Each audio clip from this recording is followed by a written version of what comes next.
Bom, agora eu vou responder a pergunta do Bruno. O Bruno ele mandou a seguinte pergunta. Ele primeiro ele faz uma ponderação que é sobre a importância do canal de distribuição para as indústrias, né? Se de fato ele é muito importante ou não. De antemão, Bruno, sem dúvida ele é. Nós estamos, a gente trata de um país do tamanho do Brasil, não tem como ser diferente. Então, para a gente chegar, para ter capilaridade, são mais de 1 milhão de pontos de venda que a gente tem no Brasil de forma geral. Então, para uma indústria chegar perto de estar em todos, para ter perto de uma cobertura nacional, basicamente é inviável com que ela consiga operar sozinha para fazer isso, salvo alguns cases, como por exemplo da indústria do tabaco, a Souza Cruz, que é um case em distribuição, que inclusive eles estão até migrando para os próximos anos, já tem até uma intenção de migrar só o cunho de produtor de tabaco para também ser um grande distribuidor, porque eles atingiram o estado da arte aí em distribuição. Eles chegam em centenas de milhares de pontos de venda no Brasil inteiro, entregando com um nível de atendimento excepcional. Então, tirando esses casos à parte, o restante todo precisa sim do canal de distribuição. Ele é sim estratégico, ele é sim importante para a gente conseguir ter capilaridade, distribuição numérica e conseguir também ter uma formação de presença de marca na cabeça do shopper. Bom, mas aí o teu desdobramento da tua pergunta é sobre como sair do trivial, como fazer, como chegar no próximo nível. Então vamos por partes aí, Bruno.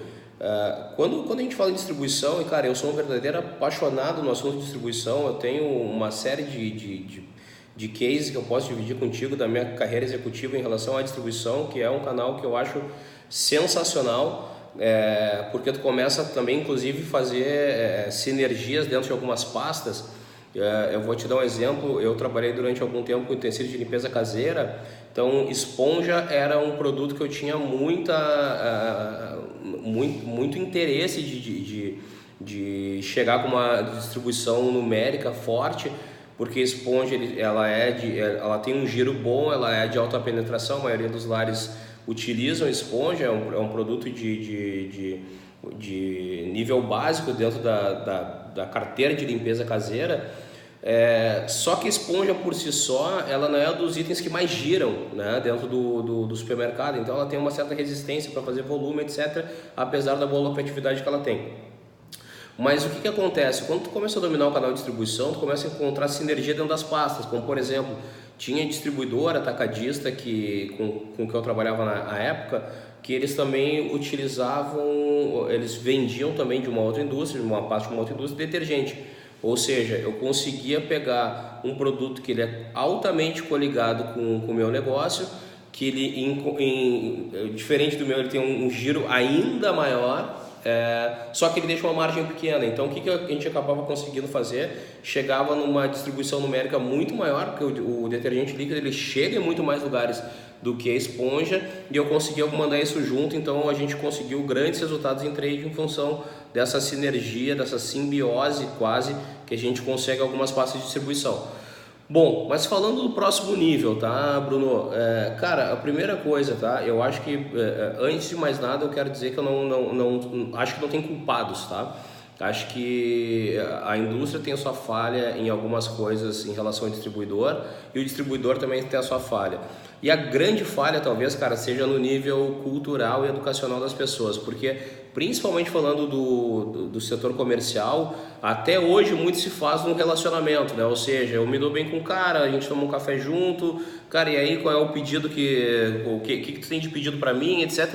É uma relação, uma interação muito frágil, quase que amadora muitas vezes. E para a gente fazer a gestão de um negócio tão complexo quanto é a distribuição numérica, a capilaridade de uma indústria de consumo através de uma rede de distribuidores, a gente precisa criar alguns gatilhos.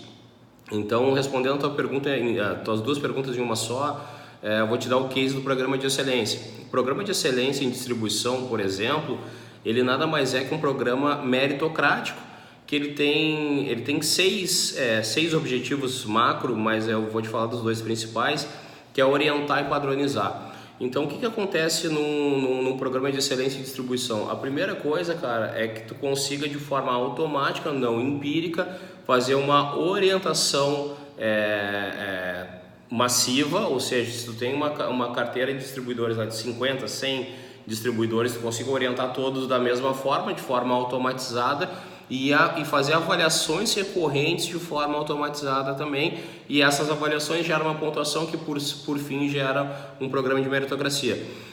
Isso, Bruno, acaba tirando alguns fatores empíricos do negócio, que, por exemplo, vamos sair um pouco da distribuição para poder dar o exemplo. Se tu pega um time de merchandising, reúne lá 3, 4 profissionais, um gerente de vendas, um promotor, um supervisor do merchandising, enfim, o cara do trade, reúne os 4 lá e pergunta assim, cara, quem é o melhor promotor do estado de São Paulo? A chance de cada um dar uma resposta diferente é muito grande quando não se tem uma orientação padrão. Porque cada um vai ter um critério, vai adotar um critério. Eu gosto do João, porque o João, ele é um cara que trabalha 12 horas por dia, um cara dedicado, um cara que gosta do negócio e tudo mais. O outro vai falar assim, não, porque eu gosto do Carlos, porque o Carlos, ele é um cara que é muito criativo, ele vai no ponto de venda, ele consegue lá fazer umas exposições que chamam a atenção, a gente vende muito com o Carlos. Vai ter outro que vai dizer assim, cara, mas olha só, o Francisco ele está há muitos anos com a gente, o cara nunca colocou atestado, ele é um cara que ele não é destaque, mas cara, a gente sempre pode contar com ele e tudo mais, então para mim eu já chamaria o Francisco. Então, o que ia acontecer? A chance de tu ter várias respostas diferentes, ou seja, vários focos de análise diferentes, quando tu não padroniza é muito grande. Então o programa de excelência em distribuição vale da mesma forma. Quem é o teu melhor distribuidor? Pergunta numa mesa, alguns vão dizer assim, cara, é o fulano que é o cara que mais vende, é o ciclano que é o cara que é mais profissionalizado, é porque tem que fez a integração com o nosso sistema, enfim.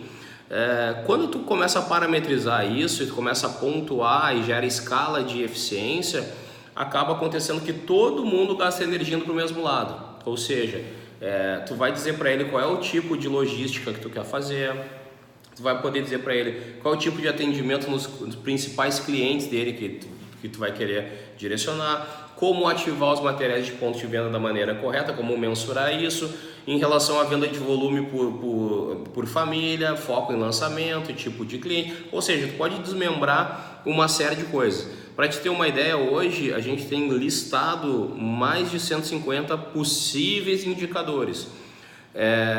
Tá, César, mas vocês colocam 150 indicadores para rodar? Não, a gente não coloca 150 indicadores para rodar. A gente em média coloca em torno de 25, 30 no primeiro, segundo ano e evoluindo ao longo do tempo. Hoje a gente já tem em grandes clientes que a gente faz essa setagem de segmentos diferentes, até com foco diferente. Vou dizer assim, a gente tem um cliente que a gente implanta isso no setor calçadista, é um dos maiores calçadistas do Brasil, estão sobre esse modelo e hoje estão levando o canal de distribuição para um outro nível. Como a gente também está implementando a indústria automotiva. Olha, como assim indústria automotiva, César? Trade na indústria automotiva, distribuidor na indústria automotiva? Sim, porque na indústria automotiva tu tem a figura do concessionário, que nada mais é do que um representante da tua marca, que é um cara que faz a distribuição do teu produto na região, ou seja, os indicadores, o ponto de meritocracia dos dois é o mesmo, só que a grande questão é de como tu desdobrar os indicadores estratégicos da empresa, criar escalas para isso e mensurar constantemente. No final de cada ciclo, tu reconhecer e premiar esses caras pelo nível estratégico e também os caras que estão distantes, os caras que não vão chegar em algum momento vão ser inclusive convidados a se retirar da distribuição da empresa, chegando, abrindo espaço para um outro player, né? Ou seja, quando tu coloca a tua estratégia em forma de gamificação, que no final do dia acaba sendo um programa de excelência, tu direciona, tu mostra, tu combina com todo mundo para que lado nasce o sol, né? Então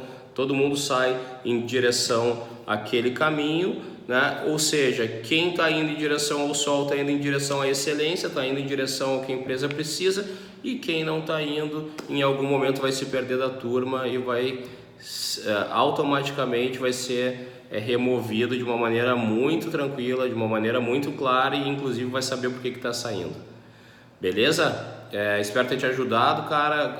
Outro tema que assim, canal de distribuição, ele dá um e-book, né? É um canal sensacional, é um canal que eu sou um verdadeiro apaixonado.